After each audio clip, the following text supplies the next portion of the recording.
morning, open na po yung 2024 Fiesta. Ayan. Tingnan po natin ang pinakamalulupit magbenta ng manok dito sa Expo.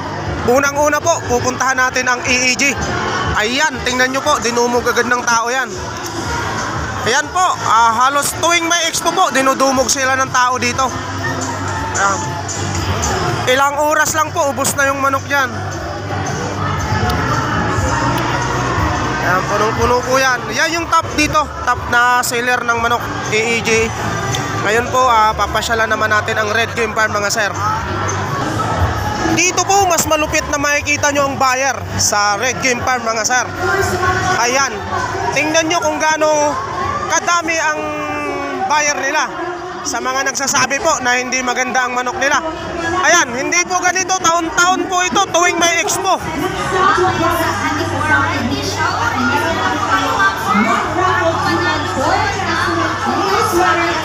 Mas maraming bibili, mas mataas ang inyong chance sa manalo.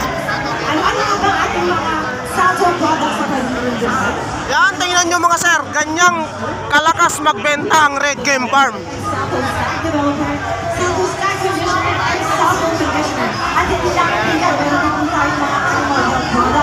Ayan, doon po sa mga nagsabi na mahina ang manok dito.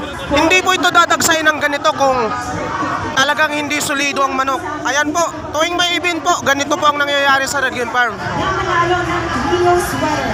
At may alam po, pwede na po kayo sumali sa